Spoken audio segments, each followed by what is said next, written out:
Thank you, Nina and Ricky. Good evening, everyone. I'm Alma Angeles for NET25 World News. On tonight's headlines.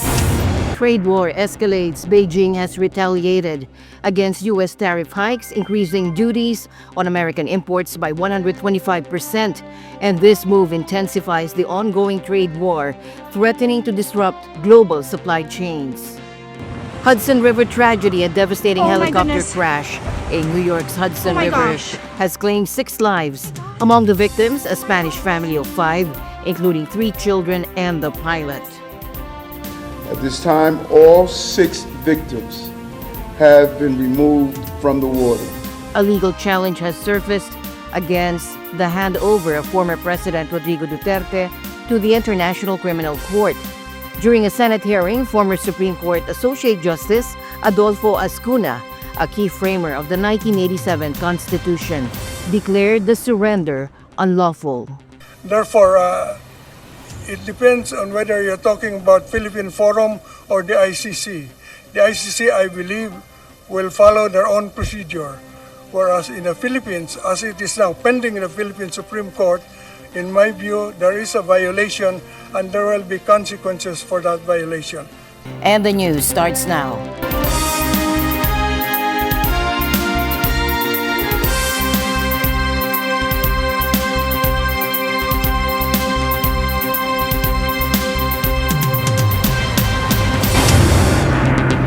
A legal challenge has emerged against the handover of former President Rodrigo Duterte to the International Criminal Court. Former Supreme Court Associate Justice, a key figure in drafting the 1987 Constitution, declared the surrender unlawful during a Senate hearing.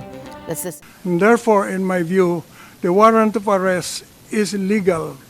However, I believe that the surrender is not, because the surrender must be pursuant to a treaty, and therefore our own law, Section 17 of Republic Act 9851, brought back the Statute of Rome, even after withdrawal, because it requires that a surrender must be pursuant to the applicable treaty.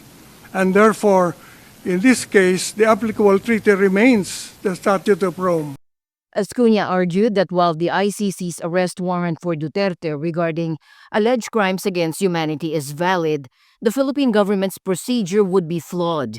He cited Republic Act 9851, the Philippine Act on Crimes Against International Humanitarian Law, Genocide, and Other Crimes Against Humanity as the basis for his argument. And thus, we have to follow Article 59 of the Statute of Rome, which requires that the custodial state, namely the Philippines, must first bring the arrested person to a local court to determine 2 things: whether or not the person is really the one named in the warrant, second, whether or not the person has been informed of the charges against him or her. This was not done. Therefore, there was, in my view, a violation in the act of surrender. Ascuna emphasized that these were required legal steps. We go to the procedure in the ICC. In the ICC, I believe they follow what is called mali coptus bene detentus, meaning that even if the arrest is illegal, the detention can be legal. It does not automatically mean that if the arrest was illegal, the person arrested must be released. They will balance, it's a balancing act. They will balance the illegality of the arrest with the need to prosecute someone for very serious offenses under international law. And in their view, the balance weighs in favor of prosecution. They will prosecute, notwithstanding the violation of the procedure in the arrest and in the surrender, I mean. Therefore, it depends on whether you're talking about Philippine Forum or the ICC. The ICC, I believe, will follow their own procedure, whereas in the Philippines, as it is now pending in the Philippine Supreme Court, in my view, there is a violation and there will be consequences for that violation. Thank you, Madam Chair. Philippine authorities are engaged in a manhunt for those responsible for the kidnapping and murder of prominent Filipino-Chinese businessman Kong Yuan Guo. Now, Guo, also known as Anson Ke, was found dead along with one other person on a roadside in the province of Rizal on Wednesday. According to the Philippine National Police, he was reportedly kidnapped on March 29 and had been missing together with his driver. On Tuesday, investigators found the vehicle believed to have been used by the perpetrators when they kidnapped Guo. Philippine National Police spokesperson Jean Fajardo said they were looking into the motive of the murder since the perpetrators reportedly asked for a ransom but later killed the victims. There were signs of bruises and some body injuries po doon po, at meron din pong sign ng strangulation po. Dito as to the extent po kung gaano kalaki po itong grupo na ito, again, this incident will not be carried out by two or just two person only. So tinitingnan natin, sir, dito is grupo talaga. 6 people, including 3 children, are dead after a tourist helicopter crashed into the Hudson River in New York City. The pilot and all 5 passengers perished in the accident, which occurred Thursday afternoon. There are no survivors. Kristen Fragata has the details. Oh my goodness. Oh my gosh. Oh my God. Oh my gosh. Oh my goodness. This is where the crash occurred. You can see part of the chopper in the water. The Bell 206 helicopter departed downtown Manhattan about 3 o'clock Thursday afternoon. 15 minutes later, the pilot lost control of the aircraft and it hit the water upside down before submerging. First responders raced to the scene. At this time, all 6 victims have been removed from the water, and sadly, all 6 victims have been pronounced deceased. Again, we're praying for the families and our gratitude to the rescuers and the courage that was displayed in their dedication. I live in Jersey City, right on the Hudson River, so my windows face Manhattan. And I work from home, so I actually heard it before I saw it. I was sitting here at my desk and I heard what sounded like a series of gunshots. It was a very loud, repetitive sound in the air. So I looked out my window right here and I saw a helicopter falling to pieces. And I watched multiple pieces splash down into the river below. And I was wondering what happened. Did it get shot down? Because again, I thought it was gunshots when I first heard it. But you know, I'm putting the pieces together as I'm hearing news stories, and it does sound like I was maybe hearing the propeller smacking into something, as it was multiple sounds in a row. New York City Police Commissioner Jessica Tisch says rescue crews arrived at the crash site within minutes. Tisch says divers handled the recovery efforts. NYPD divers pulled 4 people from the crash site, and FDNY divers recovered an additional 2. Immediate life-saving measures were undertaken on the vessels at the scene, as well as the adjoining pier. 4 victims were pronounced dead on scene, and 2 more were removed to local area hospitals, where sadly both succumbed to their injuries. There are no early indications of what caused the chopper to go down. The National Transportation Safety Board will investigate the crash. The Federal Aviation Administration will assist in the probe. Kristen Fragata for NET25 World News. Meanwhile, the FAA is investigating another incident tonight at Reagan National Airport in Washington, where 2 planes clipped wings on the runway. This incident has drawn attention, especially since Reagan National has been in the spotlight for a few weeks now. And here's what we know. 2 American regional jets were set for departure when a plane on its way to Charleston, South Carolina, accidentally clipped the wing of another plane headed to New York's JFK Airport. Thankfully, no one was hurt, although both aircraft sustained some wing damage and had to be pulled back to the terminal. And get this, on the New York-bound flight, there were 6 members of Congress, all heading home for the holiday. Again, no injuries were reported. What makes this incident even more concerning is that it comes just 2 months after a fatal mid-crash involving an Army helicopter and later an American plane landing, which tragically claimed 67 lives. Not to mention a close call last month between an Air Force jet and a Delta plane. In response, the FAA has taken action by replacing the control tower managers following an incident where a supervisor even punched a controller. And they're looking into how these disruptions are affecting overall airport operations. Beijing today increased its tariffs on U.S. imports to 125%, hitting back against U.S. President Donald Trump's decision to hike duties on Chinese goods to 145%, raising the stakes in a trade war that threatens to upend global supply chains. Beijing hit back yet again against US tariffs on Friday. China raised its own tariffs on US imports to 125%. It's in response to US President Donald Trump's decision to hike duties on Chinese goods to 145%. The move further raises tensions in a trade war which threatens to upend global supply chains. The turmoil unleashed by Trump's tariffs showed few signs of easing Friday.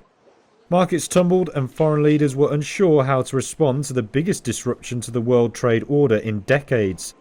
Stocks were battered this week, but saw a brief rally Thursday after Trump paused duties for dozens of countries for 90 days. But that quickly fell away as global stocks fell, the dollar slid, and a sell-off in US government bonds picked up pace on Friday. Gold is a safe haven for investors in times of crisis, and the metal scaled a record high. US Treasury Secretary Scott Bessent tried to calm worried markets on Thursday. He told a cabinet meeting more than 75 countries wanted to start trade negotiations. We're doing very well. Trump himself expressed hope of a deal with China. But the uncertainty extended some of the most volatile trading in years. Asian indices mostly followed Wall Street lower on Friday. China's latest tariff hike also sent stocks down in Europe. The Stoxx 600 fell more than 1% on the day and was set for another drop this week, one of its most volatile on record. Developing countries face a catastrophic economic blow from rising trade tariffs, and that is according to the UN, which warns of a potential 7% drop in global trade and a significant hit to global GDP. We're looking at 80% reduction if this tariff escalation between China and the US continues. It will result in an 80% reduction between China and US trade. And the ripple effect of that across the board can be catastrophic because so many countries, we're no longer in a world where you have one-way trade.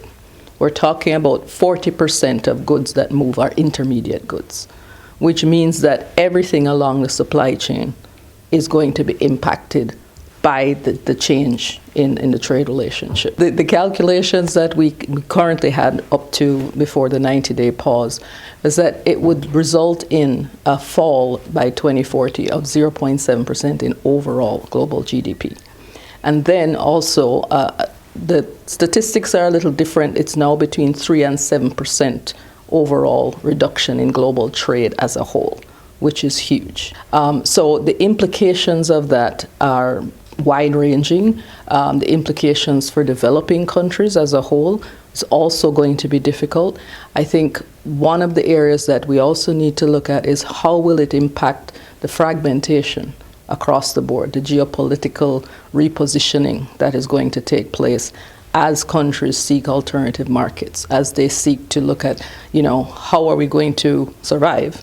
How are we going to manage this change, and how are we going to pivot? When you impose 37% tariffs on Bangladesh and they lose 3.3 billion per year, it's a fundamental shift in everything that they have worked towards and in their economic base, that led to them being so well developed that they could graduate from LDC status. So, a roller coaster ride on Wall Street after a brief surge. Markets crashed, driven by deepening fears over the U.S.-China trade standoff. Thomas Eyewitness for more. All three indices forfeited much of the previous day's gains. Growing concerns over the escalating U.S.-China trade war has dampened upbeat economic news and trade talks with Europe.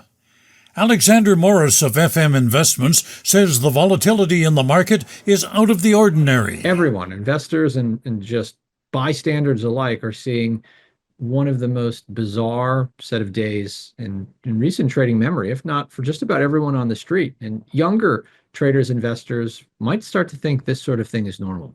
It is not. This is far from normal. Morris says wild swings in the market are prompted by tweets, something he says is not a generally accepted process. And he adds the stock market has a message for Trump. There is one bit of signal this market is sending to the president, and really to one man, the president himself. We do not like this tariff strategy. Every bit of news can be linked back to a tweet or a direct policy item that came out which was tariff related.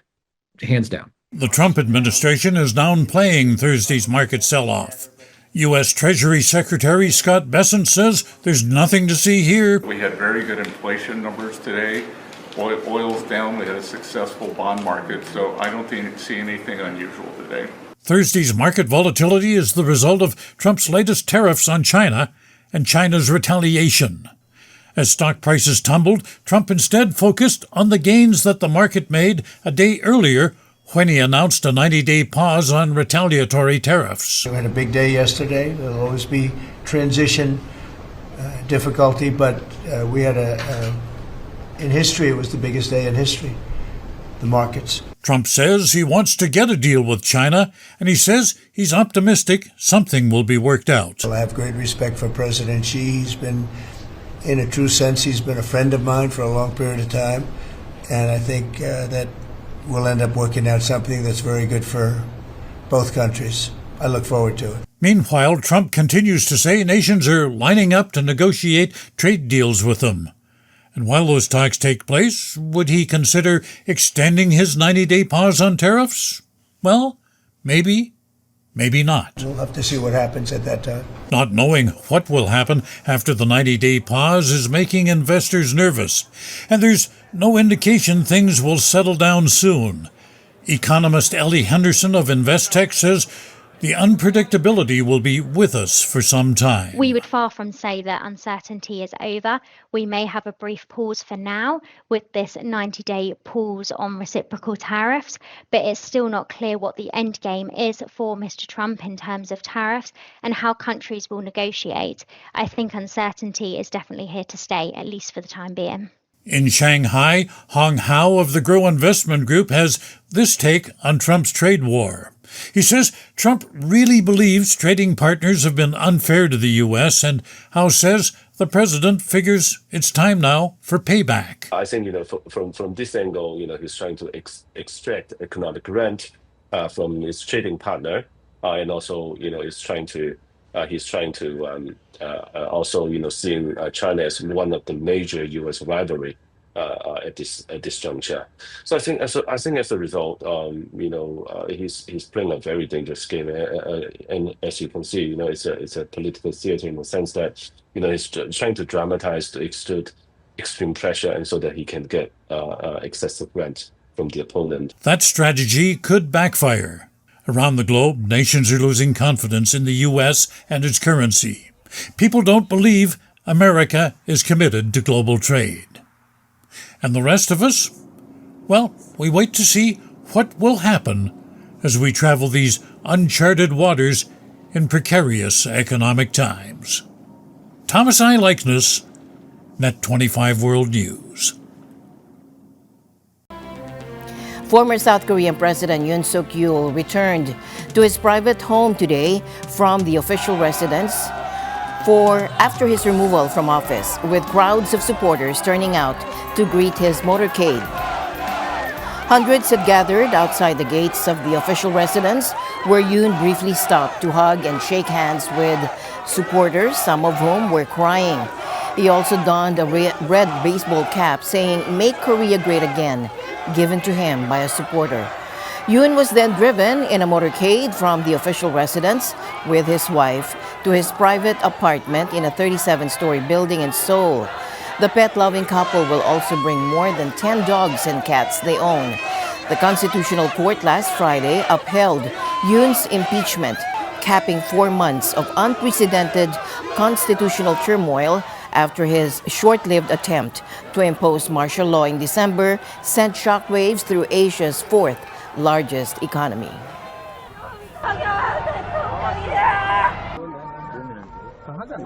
At least 100 people have lost their lives as torrential rains and severe thunderstorms battered eastern and northern India, as well as neighboring Nepal over the past few days.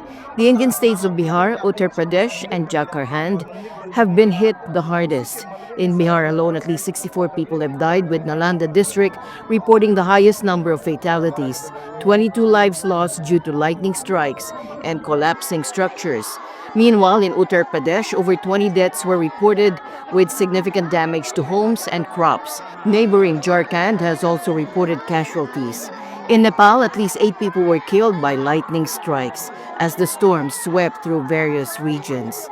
The Indian Meteorological Department has issued warnings for more thunderstorms, lightning strikes, and gusty winds in central and eastern parts of the country until April 12. And authorities are urging residents to stay indoors during severe weather conditions. And the news continues here on NET25. We'll be right back.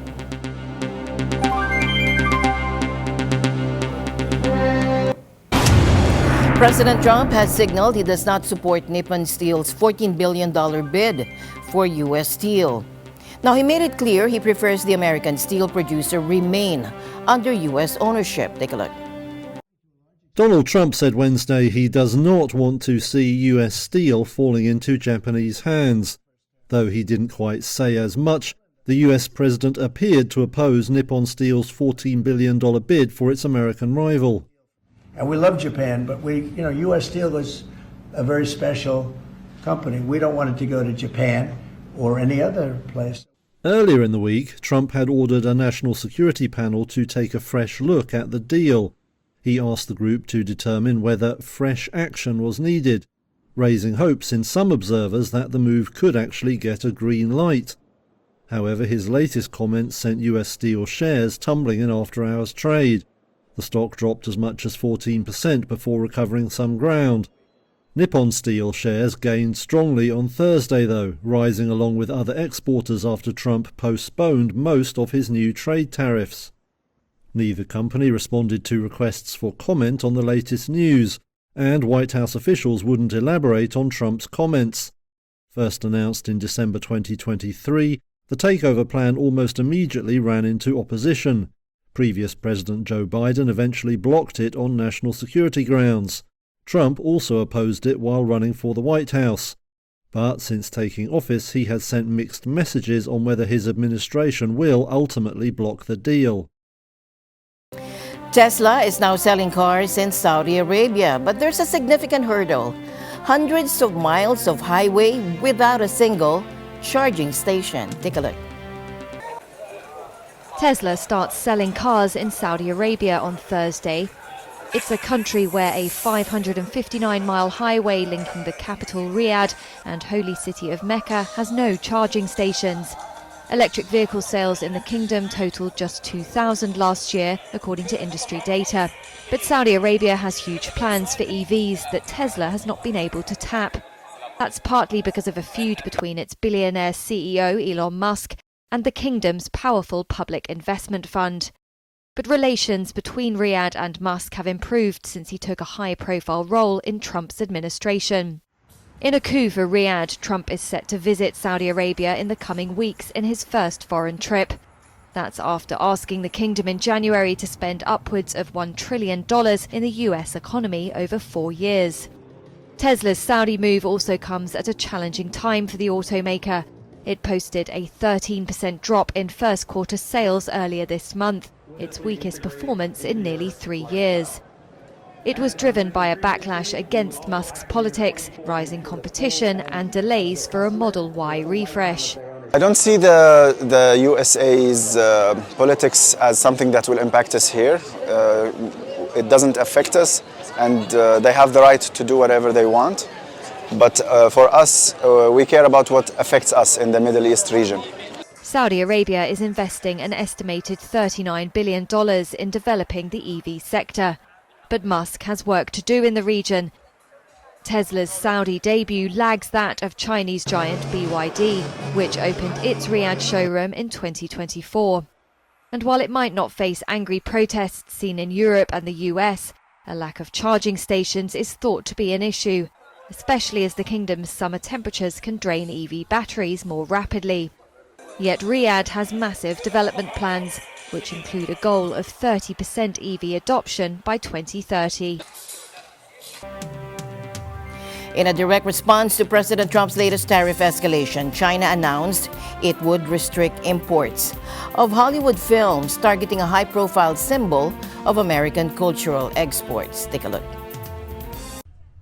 China on Thursday hit back against U.S. President Donald Trump's escalation of tariffs on imported Chinese goods, saying it would immediately restrict imports of Hollywood films. The move targets one of the most high-profile American exports. Industry analysts said the financial impact was likely to be minimal, however, because Hollywood's box office returns in China have declined significantly in recent years. Also declining was the value of U.S. stocks on Thursday. The benchmark S&P 500 stock index fell 3.5%. A day after surging on Trump's suspension of tariffs for 90 days on several countries except China. During a cabinet meeting, Trump acknowledged the market volatility occurring as he tries to resolve the disputes. Again, there'll be a transition cost and transition problems, but in the end, it's going to be a beautiful thing. Trump also reiterated his desire to reach an agreement with the world's second-largest economy. What happens with China? We would love to be able to work a deal. They've really taken advantage of our country for a long period of time. They've ripped us off beyond nobody. How people stood for it, sitting in my position, is not even believable. And we're talking about many presidents, not just a couple. But they did, and all we're doing is putting it back in shape. We're resetting the table. And I'm sure that we'll be able to get along very well. Meanwhile, companies with complex and diverse supply chains spanning multiple countries from China to Germany were already scrambling to work out how they would be affected by duties and grappling with possible price hikes to mitigate tariff risks. The 90-day reprieve has only added to the confusion. Some companies, including General Motors, have built up inventory in the U.S. to get ahead of tariffs. And Federal Reserve policymakers this week said they continued to view the tariffs as a blow to economic growth that also raised the risk of higher inflation. And with that, we end tonight's broadcast. For everyone here on NET25, I'm Alma Angeles. Thank you for joining us. Have a great weekend. Good night.